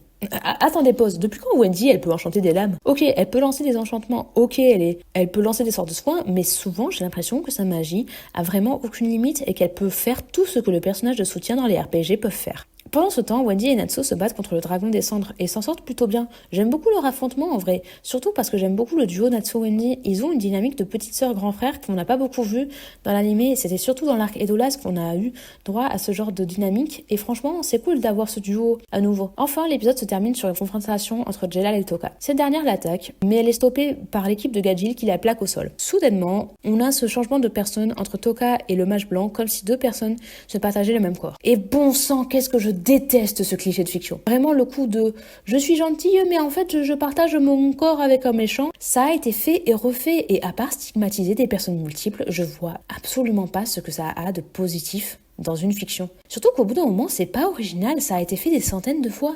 Je sais qu'on est dans du shonen et que le shonen c'est un type de manga qui se renouvelle assez peu. Mais bon, Fairy Tail c'est déjà assez banal, comme ça, pas besoin d'en rajouter. On passe à l'épisode 5, et en vrai j'ai pas autant de choses à dire que sur les précédents. Dans cet épisode-là, les mages de Diabolos sont vaincus, mais s'enfuient très vite, le groupe de Fairy Tail doit passer à autre chose. Suijin est devenu fou et sous sa forme de dragon d'eau s'en prend à toute la ville. On apprend que comme Suijin rêvait d'une vie normale, Caramil a essayé de trouver un moyen de lui faire vivre cette vie. Le seul moyen qu'elle a trouvé c'était de demander au mage blanc d'absorber sa magie, et comme on l'a vu un peu plus tôt, c'était pas l'idée du siècle de faire ça. Caramil se rend compte que sa décision était pas géniale, et elle demande au groupe d'arrêter Suijin. Et là, on est face à un choix intéressant. Si Suijin n'est pas arrêté, il va raser la ville entière et ses habitants avec. Sauf que l'arrêter, ça veut dire le tuer. Et on l'a vu plus tôt, Suijin, pour le groupe principal, c'est pas un mauvais gars. Et quitte à le vaincre, tout le monde aurait préféré passer par une autre manière. J'aime bien l'idée, dans le fond, mais dans la forme, j'ai l'impression que Natsu parle vraiment comme un enfant à dire « Oui, lui, c'est un gentil, pas un méchant, nous, on arrête que les méchants ». Je sais pas, ça m'a un peu bloqué comme manière d'écrire ça. Comme sur les épisodes précédents, on retrouve Toka et on se rend compte qu'elle a vaincu toute la guilde, tous les membres sont effondrés au sol. Je veux pas m'empêcher de me poser la question « Pourquoi ? Et comment ?» Non, parce que utiliser un sort sur tous les mages en même temps, c'est chaud quand même. Même si les mages en question lui font confiance. Fairy Tail, on rappelle que c'est une grande guilde, avec des mages assez puissants qui savent mettre d'énormes claques en un claquement de doigts. Je comprends l'idée de garder un peu de suspense, de créer la surprise, parce que le mage blanc serait surpuissant et on sait pas comment. Mais je sais pas, j'ai l'impression que ça aurait pu être mieux amené. L'épisode 6 reprend sur le combat contre Suijin et on va pas se mentir, c'est la galère. Chacun y va de son sort, mais ça marche absolument pas. On a notamment un vortex d'eau qui empêche Natsu d'approcher de trop près, ce qui aide pas vu ses pouvoirs, on va pas se mentir. Tout semble perdu, sauf que là, bim, il y a un random dragon rouge de feu qui débarque et qui révèle qui il est vraiment. Son nom, c'est Ignia, et il est le fils biologique de Ignir, mais aussi un des dragons que le groupe doit vaincre dans le cadre de sa mission. J'avoue que j'aime pas du tout la scène de son apparition. Au-delà du fait que l'auteur s'est pas foulé sur le nom au point que quand j'écris Ignia sur mon téléphone, c'est corrigé en Ignir, il y a un côté très scène de telenovela avec le fils caché sorti de nulle part dont on n'a jamais abordé l'existence. J'ai aussi un peu de mal avec le caractère de feu du personnage qui est très explosif, de la même manière que de base, le caractère de Suijin est très doux. Je peux pas m'empêcher de me dire que ce serait cool d'aller à contre-courant des symboles, des éléments qu'on propose. Mais ce qui me frustre le plus, c'est sans doute le fait qu'il débarque notamment pour proposer un Deus Ex Machina. Le groupe galère contre Suijin.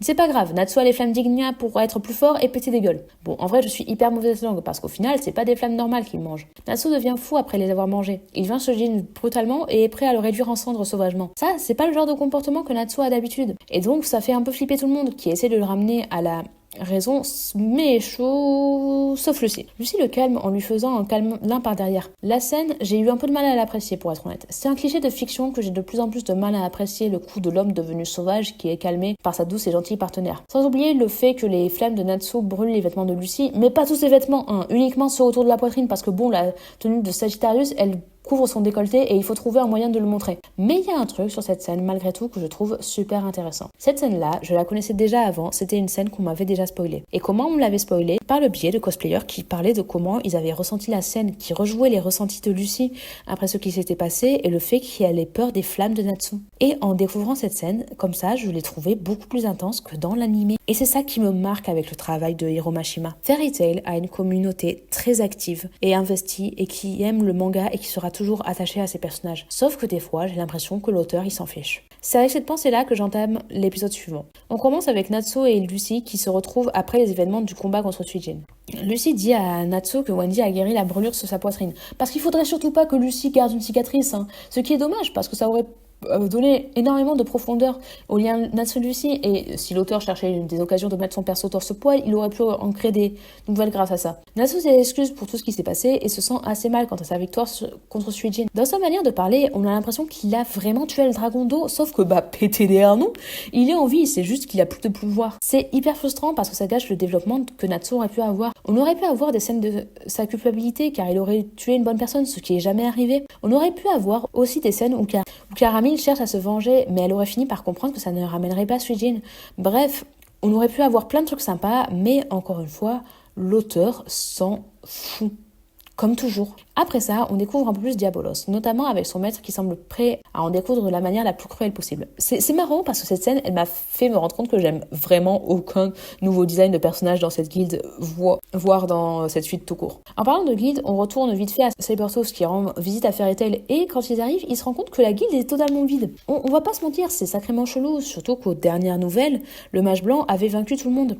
La scène tease un truc au sujet des membres de la guilde et c'est dommage qu'on ait une scène de paix de la part de Frosh au milieu de tout ça. Pendant ce temps, l'arc de Suijin se termine et on apprend des éléments de lore sur les différents dragons que le groupe doit affronter, notamment le dragon de bois Aldron, le prochain sur la liste. Le prochain notamment parce qu'ils n'ont pas vraiment le choix puisque Suijin sait pas où sont les autres dragons. Et franchement, le fait qu'ils sachent pas, ça me plaît beaucoup. Le mage qui leur a confié la quête savait juste pour l'existence de Suijin. Suijin savait juste où se trouve Aldron. Le fait qu'on sache juste le nom des dragons et l'élément qu'ils manient, mais pas leur localisation, ça donne beaucoup plus envie de suivre avec attention l'arrivée prochaine des dragons, parce qu'on ne sait pas à quoi ils ressemblent, ni quand est-ce qu'ils vont arriver. L'épisode se termine avec une scène où Lucy écrit dans son journal intime et on sent qu'elle est en plein conflit intérieur. Une partie d'elle pense que Aldron sera vaincu facilement par les flammes de Natsu. Sauf que les flammes de Natsu, ce sont aussi des flammes dévastatrices qui ont failli brûler tout son corps. Et là, Lucy doute de son ami alors qu'elle aurait jamais douté de lui avant. Rappelez-vous, dans l'arc Phantom Lord, Elle saute d'une tour et est sauvée in extremis par Natsu juste parce qu'elle s'est dit « je peux sauter, je sens que quoi qu'il arrive, Natsu viendra me sauver ». Sauf que là, elle est pas aussi confiante que d'habitude. Et même si elle le connaît depuis des années, la voir douter et apprendre à faire confiance en son amie à nouveau, c'est quelque chose qui me plaît beaucoup. Bon, et si on parlait de l'épisode 8 où il se passe absolument rien? Non, parce que la majeure partie de l'épisode, elle se situe dans la guilde de Fairy Nail. Une guilde exactement comme Fairy Tail, mais tous les membres bossent dans le milieu de l'art. En soi, pourquoi pas? J'aime beaucoup l'idée que dans cet univers, l'Unité Raijin soit un groupe de rock. Ça donne du matériel pour les fanfictions. Mais je sais pas pourquoi il y a énormément de présentations de métiers qui sont en fait des références à du travail du sexe, notamment avec des photos de pieds. Bref, on s'en doute un peu, mais oubliez pas que le public de Fairy Tail, c'est un peu des enfants à la base. Bref, c'est un épisode qui sert pas à grand chose, sauf pour un truc. Développer un minimum la relation entre Grey et Jobia, puisque Jobina, la version alternative de Jobia, intervient pour discuter avec Grey et de la relation qu'il a avec la mage d'eau. On sent que Grey admet enfin un minimum ses sentiments et c'est cool, mais même en étant fan de slow burn et des romances où les choses mettent du temps à s'installer, c'est très long. Merde quoi, les tomes de Fairy Tail qui introduisent cette romance, ils sont sortis quand j'avais 10 ans. J'en ai 26 à la fin de l'année et ça a toujours pas évolué. Bon, le plus intéressant finit par arriver avec la fin de l'épisode puisque la Jobia de Fairy Tail débarque d'un coup. Forcément, on se pose des questions. Pourquoi elle est là alors que c'est carrément un autre continent et surtout pourquoi elle est là alors qu'aux dernières nouvelles, la guilde venait de se faire péter la gueule par le mage blanc. Et justement, Jobia elle est pas là au hasard, elle est là pour mettre en garde le groupe de Natsu contre le mage blanc. On a la quête secondaire et la quête principale qui finissent par se lier et j'aime bien cette idée que le scénario secondaire et le scénario principal finissent par se mêler entre eux pour faire une grosse quête importante. C'est surtout la fin de l'épisode qui montre ça puisque après avoir suivi une guide de la ville où il se trouve, le groupe de Natsu se retrouve piégé dans une église avec tous les membres de la guilde habillés tous en blanc et rassemblés comme dans une secte chelou. C'est dans l'épisode suivant qu'on apprend ce qui s'est passé. On apprend que le mage blanc a pris le contrôle de toute la guilde et que les membres lui obéissent. C'était aussi le cas pour Jobia, mais elle s'est dégagée de son emprise. Malgré tout, on apprend qu'elle n'a pas récupéré sa magie pour autant et que du coup c'est un peu la galère. On apprend aussi que Aldron possède 5 joyaux sous la forme d'orbes au sein de son corps dont la destruction l'affaiblirait grandement. Le mage blanc a donc décidé de se servir de Fairy Tail pour détruire les joyaux et absorber le pouvoir d'Aldron comme elle l'a fait pour Suijin. Maintenant que le groupe de Natsu est au courant des agissements du mage blanc, il souhaite l'arrêter et ramener les membres de la guilde à la raison. Pour ça, il n'y a pas d'autre moyen, il faut se battre. Du moins, c'est ce que décide Natsu. Parce que, à ses yeux, il n'y a pas d'autre solution, et ça me termine parce que quelques épisodes plus tôt, devoir vaincre Suijin, ça lui plaisait moyen, là il est chaud de ouf pour péter la gueule de ses camarades. En particulier les plus puissants, donc Gajil, Luxus et Mira Jane, parce que, encore une fois, une mission appelée absence du personnage qui arrange bien le scénario, fait que Gilzart n'est pas présent. Et des fois, je me demande à quoi ça sert d'avoir introduit un personnage comme lui si c'est pour rien faire avec. Et puis, je me souviens que c'est la spécialité de Fairy Tail que d'introduire des personnages avant de les ranger et les oublier au fond des tiroirs. Forcément, les premiers pronostics se font, et très vite, on se demande qui va affronter qui. Très vite, le pronostic le plus évident prend place. Natsu se bat contre Gajil parce que quitte à reproduire le combat de l'arc Phantom Lord en moins bien, autant en profiter. Lucy fait face à Mira Jane, Lizana et Elfman, et en vrai, je dois l'admettre, ce match-up est plutôt sympa. Mira Jane est très proche de Lucy, et ça peut aussi être l'occasion de voir Lizana et Lucy discuter sincèrement de leurs sentiments au sujet de Natsu. Et on a un troisième combat qui s'engage, celui de Grey, avec Jobia cachée derrière un mur, contre l'unité Raijin, Luxus en moins. Rien de particulier à dire sur ces combats pour l'instant, sauf du côté de Panther Lily et Happy, venus accompagner leurs chasseurs de dragons respectifs, qui s'affrontent en même pas 5 minutes puisque Panther Lily déclare forfait après avoir entendu l'orage. Bon, on sait que c'est une peur qu'il avait déjà avant cette scène, mais je trouve ça dommage de pas avoir fait quelque chose entre eux. Panther Lily, de base, il sait se battre, et ça aurait donné l'occasion à Happy de se battre aussi. Peut-être qu'il aurait passé son temps à fuir pour trouver une solution. Peut-être qu'il aurait pris une forme humaine pour affronter son adversaire. Mais non, n'oublions pas. Happy n'est qu'une mascotte, donc avoir un développement de personnage sur lui, on oublie. D'un autre côté, on a Lucy qui sent clairement qu'elle se fait dominer, même en ayant invoqué ses esprits les plus forts, Virgo et Loki. C'est là qu'elle dévoile une nouvelle technique. Au lieu de se transformer comme l'esprit qu'elle manie, elle se transforme en un mélange des deux esprits invoqués. Bon, ok, pourquoi pas. J'ai juste un peu de mal avec le côté transformation de Magical Girl, mais je peux passer outre. Ce dont j'ai du mal à passer outre, c'est quelque chose que je me suis dit direct. Si Lucy détient un pouvoir pareil, pourquoi ne l'a-t-elle pas utilisé sur Suijin? Non, parce qu'on rappelle qu'à la base, il prévoyait de détruire une ville entière, voire plus s'il n'avait pas été arrêté entre-temps. Pourquoi ne pas avoir utilisé tous les moyens possibles pour l'arrêter? Je suppose que c'est parce qu'il faut deux esprits avec lesquels elle est proche, et qu'elle n'est pas spécialement proche de Sagittarius. Peut-être qu'elle avait peur de faire du mal à Suijin, peut-être qu'elle voulait limiter son pouvoir pour éviter que ses alliés soient touchés. Je sais pas, tout ça c'est des suppositions dans Deus Ex Machina qui sortent de nulle part et qui aident pas à rendre la série crédible. Et autant vous le dire franchement, l'épisode 10, il va pas arranger les choses parce que pour moi c'est le pire épisode de la liste. Au début de l'épisode, on continue à faire nos pronostics sur les combats restants, donc ceux de Wendy et Erza. Bon, on n'est pas con, on se doute que Erza va affronter Jelal parce que c'est clairement évident. Pour Wendy, ça l'est pas tant que ça, mais je la voyais bien affronter Makarov en guise de moment à cœur ouvert où elle avoue au maître de la guilde tout ce qu'elle ressent depuis qu'elle a été accueillie à Fairy Tail, qui lui offre la maison qu'elle n'a jamais pu avoir. Bref, un combat qui renforcerait cette image de père qu'a Makarov pour la guilde. J'étais un peu déçue de voir que Wendy n'affronterait pas Makarov, mais non seulement j'avais oublié que le gars était en fauteuil roulant et avait failli crever, donc qu'il pouvait pas vraiment se battre, mais j'avais aussi oublié que je pouvais foutre tous mes espoirs à la poubelle concernant la relation entre Jelal et Erza. Et là, il faut que je fasse un petit aparté. Fairy Tail a tendance à rire de ses personnages, mais ce n'est jamais arrivé avec Jelal. Il ne s'est jamais retrouvé dans des scènes se moquant de lui. Et pour cause, Jelal, ça a toujours été un personnage hyper intéressant. De base, c'était un méchant, il devient un anti-héros qui agit pour stopper des guildes noires et espère le bien de tous. Il est toujours dans une grande rédemption de ses actions envers le monde, mais surtout de ses actions envers Erza,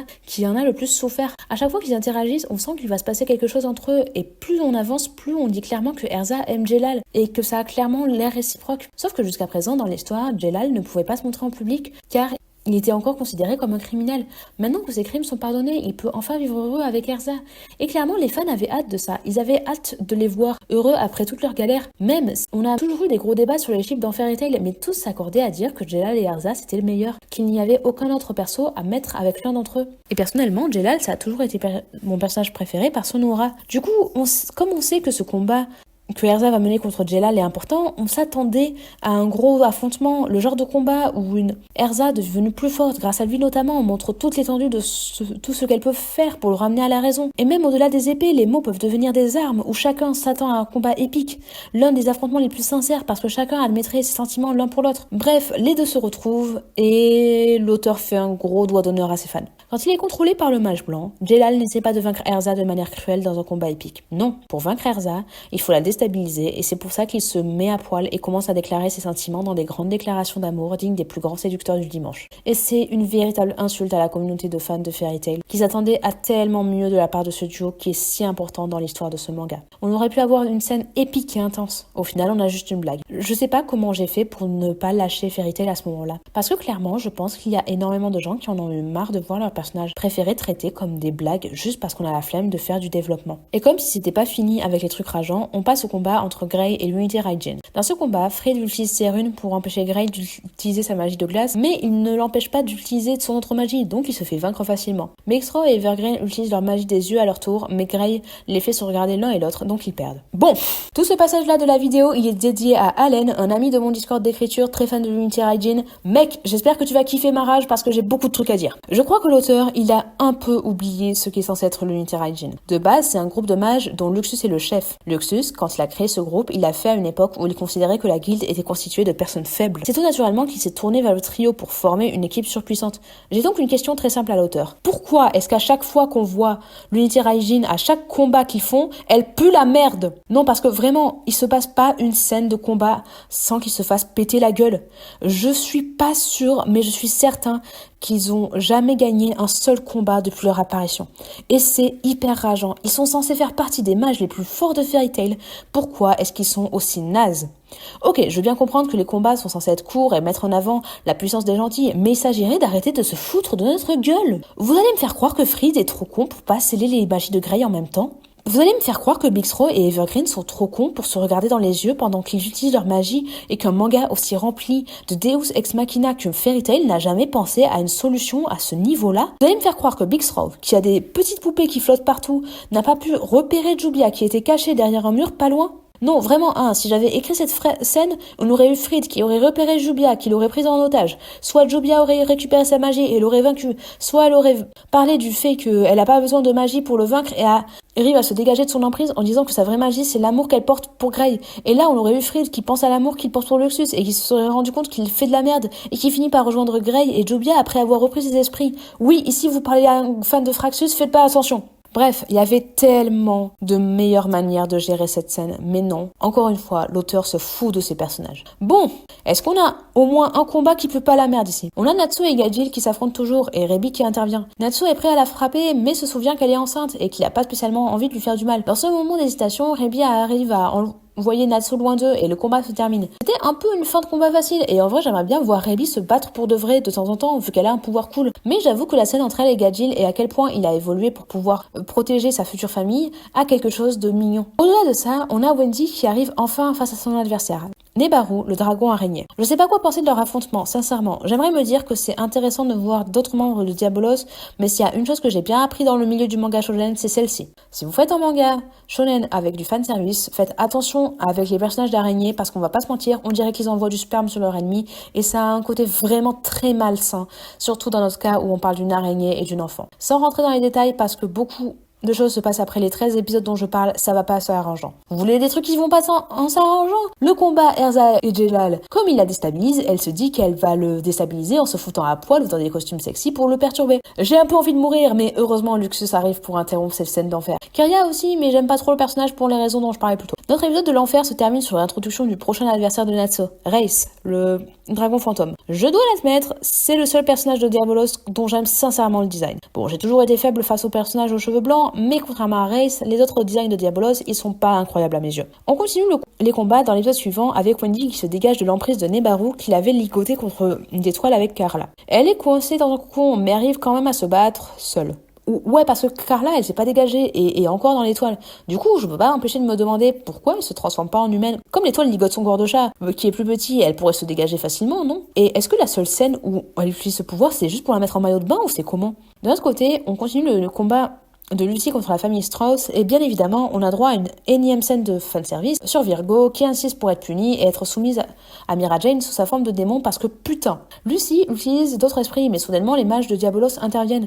Mira Jane et Elfman les affrontent, et pendant ce temps, Lucy se bat contre Lizana. Cette dernière la ligote sous une nouvelle forme, sa forme de serpent. Une nouvelle forme qui, comme je le disais plus tôt, avec la forme de tigresse, est une forme humanisée pour qu'on puisse bien avoir vu sur les seins, sinon c'est pas drôle. Le combat semble perdu d'avance pour Lucy, mais elle utilise sa forme de capricorne, sous laquelle elle a des lunettes de soleil, puis arrive à vaincre Lizana. Je vais être honnête, Lucy utilise tellement souvent les mêmes esprits que j'avais totalement oublié l'existence de cette forme et de cet esprit tout court. On a une courte scène où Jelal et Erza se retrouvent séparés de Luxus qui commence à se battre contre Kiria, et clairement, pourquoi pas, à voir comment c'est géré, bien entendu. Mais en vrai, l'épisode se concentre surtout sur Reis et Natsu. On apprend qu'en tant que fantôme, Reis est invisible aux yeux de tous, sauf des chasseurs de dragons. L'affrontement se déroule et Natsu galère tellement qu'il est sur le point de se faire bouffer son âme. Pendant ce laps de temps, Natsu se retrouve dans une sorte de paradis intérieur où il voit tous ses proches morts autour de lui, Zeref, Mavis, leurs enfants et Ignir. J'arrive pas à savoir si j'aime bien cette scène ou non. J'aime bien l'idée d'une discussion entre Natsu et Zeref maintenant qu'ils ne sont plus ennemis, mais en même temps, je sais pas quoi penser de tout ça. On retourne au combat et on apprend que Reis peut posséder le corps de quelqu'un selon 3 conditions. Cette personne doit être plus forte que lui, doit avoir été proche de la mort et doit avoir des liens familiaux avec Reis. Comme Reis n'a aucun souvenir de sa vie d'avant,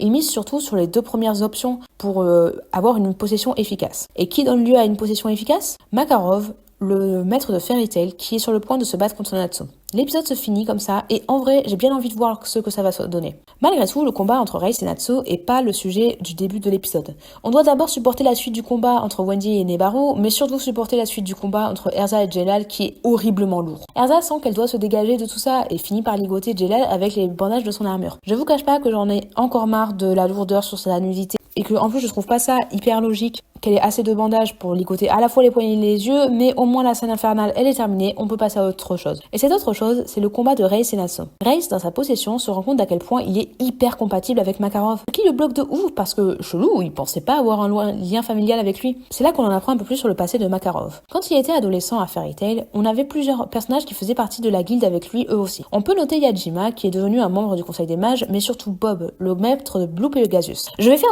une aparté sur Bob, parce que on peut voir dans sa jeunesse qu'il était plutôt beau gosse, alors que dans le présent, il est gros, maquillé, en robe et a perdu tous ses cheveux. Je vois bien ce que l'auteur veut faire avec ça. Il veut qu'on se dise que Bob était tellement mieux avant, qu'on soit dégoûté par son apparence actuelle, parce qu'avant il était tellement plus beau gosse. Sauf que PTDR non, je vais pas faire ça. Perso, je considère que dans sa jeunesse, Bob il était enfermé dans une beauté conventionnelle et que du coup il a fondé Blue Pegasus pour exprimer la beauté comme il en avait envie, même si elle sort des clichés de base et qu'on est plus sous une forme de drague que sur une beauté plus classique. Ouais, je vais loin dans mon interprétation, mais oubliez pas qu'au début de l'animé, on a des personnages masculins qui disent que Jelal est beau gosse et que l'un d'entre eux bosse toujours à Blue Pegasus comme un host alors qu'il est marié. Perso, je peux qu'interpréter ça comme une relation libre dans une guilde au code très queer. Plus sérieusement, l'info importante de ce flashback, c'est que dans sa jeunesse, Reis était un membre de Fairy Tail et qu'il est mort pendant une mission qui a mal tourné pour lui. On le voit agoniser dans les bras de Makarov et ce dernier est inquiet pour lui. Reis comprend pas trop pourquoi il est le sujet de toute cette inquiétude. Après tout, les deux ont jamais été très proches. Makarov s'en fiche parce que pour lui, la guilde c'est une grande famille et qu'il considère que Reis en fait partie, qu'il soit proche de lui ou non. Reis, qui se souvient de tout ça, est vaincu par Natsu et peut reposer en paix. Et en vrai, j'aime bien l'idée que les liens du sang ne soient pas ce qui définit une famille. Et perso, j'aime bien le message, mais je pense que j'aurais préféré que tout ça soit un peu plus long dans la manière d'être fait. D'un autre côté, on a Grey, Jobia et Lucy qui retrouvent Kana. D'après Lucy, la magie des cartes de Kana pourrait vaincre les membres de la guilde corrompus en les emprisonnant dans des cartes. J'avoue que je trouve ça un peu facile comme Deus Ex Machina et que je trouve ça aussi un peu facile qu'elle n'ait pas été contrôlée par le mage blanc juste parce qu'elle était bourrée. Malgré tout, on a une petite scène un peu mignonne où Kana et Lucy se font un câlin parce que Lucy est heureuse de retrouver Kana. Perso, ça me plaît, ça faisait longtemps qu'on n'avait pas eu de moment entre elles deux et j'ai trouvé ça très doux. Pendant ce temps-là, on a Kiria et Luxus qui terminent leur affrontement. Comment Kiria a essayé de le contrôler comme elle l'a fait avec Erza, mais n'a pas réussi parce que, comme il se considère faible, on ne peut pas lui éliminer sa force et faire de lui un animal soumis. Grâce à ça, Luxus arrive à vaincre Kiria et en vrai, je sais pas quoi penser de cette conclusion d'affrontement. C'est intéressant de voir que le personnage qui ne jurait que par la force se dit faible par rapport à Erza qui n'admet pas sa faiblesse. Mais pour moi, je trouve que cette excuse est sortie de nulle part et est vraiment con. Parce qu'au final, même si Luxus se considère faible, ça veut pas dire qu'il l'est. Bon, au moins, le combat y est terminé, c'est déjà ça, Kiria ça dégage, allez ciao. On termine l'épisode avec Natsu qui retrouve le mage blanc, mais à ce moment-là, c'est Toka qui a pris le contrôle du corps et qui appelle Natsu à l'aide. Bon, on en a bientôt terminé avec ce petit récapitulatif. Il nous reste qu'un épisode et on en apprend plus sur Toka qui raconte comment Natsu l'a sauvée. Elle révèle aussi qu'elle est une Exceed, un chat volant comme Happy et Carla. C'est un peu inattendu et en vrai je trouve la révélation pas trop mal. Avec les épisodes sortis au fur et à mesure, j'avais oublié la scène de la queue dont je vous parlais plus tôt que seuls Gadjil et Jobia avaient vu et du coup la surprise marche bien. Je sais que les Exceed ont un lore qui fait que c'est bizarre que Toka se retrouve au milieu de tout ça, mais en vrai je leur accorde le bénéfice du doute parce qu'on n'a pas tout vu et qu'on va sans doute en savoir plus par la suite. On revient ensuite sur le combat entre Luxus et Erza. Ouais, parce que après avoir vaincu Kiria, Luxus qui croyait pouvoir détruire le joyau seul fait face à Erza. C'est un combat que j'aime bien parce qu'on a une vraie démonstration de leur puissance respective. Ces deux personnages, ils sont capables de mettre des énormes claques l'un à l'autre. On voit notamment le point de vue de Kiria face à ce combat qui réalise qu'elle a fait face à deux adversaires qui sont presque invincibles. C'est plutôt cool de voir un combat qui dure assez longtemps parce qu'au final, les affrontements entre les membres de la guilde finissent par être tous très courts. Malgré tout, on a plein de scènes où l'armure d'Erza est brisée pour finir par la mettre à poil. Tout ça pour rien parce que comme d'habitude, il faut qu'elle se batte toujours avec la même armure depuis super longtemps. Ok, cette armure elle est cool, mais je trouve qu'elle a vraiment perdu de son symbolisme et au bout d'un moment, j'en ai sincèrement marre de la voir tout le temps avec la même. Sans parler de ces armes qui sont enchantées par la magie de Natsu et Grey. Encore une fois, ces enchantements ils sortent de nulle part, mais surtout, pourquoi ne pas les avoir utilisés contre Suijin si elle avait déjà ses armes avant? Bon, on termine enfin l'épisode avec le mage blanc qui a repris le contrôle de son propre corps. En parlant de contrôle, elle est sur le point de prendre le contrôle de celui de Natsu, mais Happy intervient en lançant le joyau d'Aldron sur le mage blanc et la stoppe. Enfin! Happy fait quelque chose d'utile, putain, j'en avais marre au bout d'un moment de le voir servir à rien à chaque scène.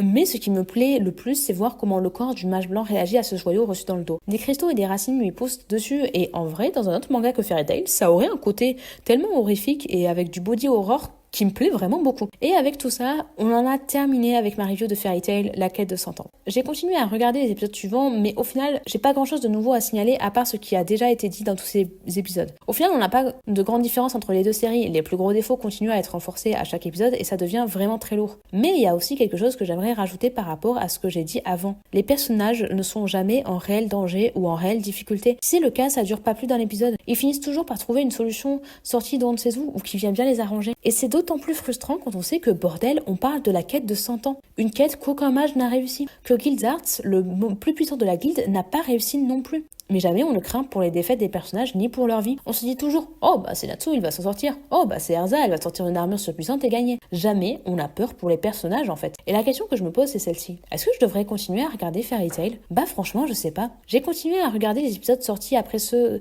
que j'ai analysés et franchement ça s'améliore pas. J'ai rien de positif à dire de plus. Je me rends compte que je suis dans une démarche de hate watch et que c'est pas sain de regarder une série juste pour la détester. Je pourrais regarder plein d'autres trucs genre de la nouveauté ou qui sait enfin rattraper One Piece. Pour ceux qui se posent la question, j'en suis à Thriller Bark au moment où j'écris ces lignes.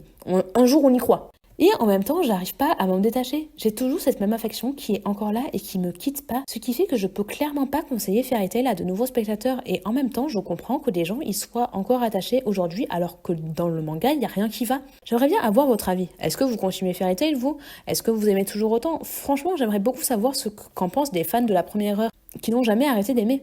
Peut-être qu'il y a des choses que je ne vois pas, peut-être aussi que je suis trop vieux pour du shonen, il y a des fois où je me demande si c'est pas trop le cas en vrai. En tout cas, c'est la fin de cette vidéo. Pour une vidéo qui était pas du tout prévue à la base, elle était hyper longue à faire et clairement, je sais pas si je me referai ce genre d'exercice. Si ça vous a plu, n'hésitez pas à me le faire savoir et à me dire si vous voudriez voir d'autres vidéos dans ce format parce que ça fait longtemps que j'ai pas fait ce format-là. Je sais pas trop quelle sera la prochaine grosse review de ma chaîne, sans doute une sur les animés que j'ai vus en 2024, comme j'avais fait l'année dernière. Dans tous les cas, n'hésitez pas à vous abonner et à me suivre sur les réseaux sociaux, Instagram et TikTok. J'y fais de tout dessus. À tout bientôt pour une prochaine vidéo. 何度味わっても慣れることなんか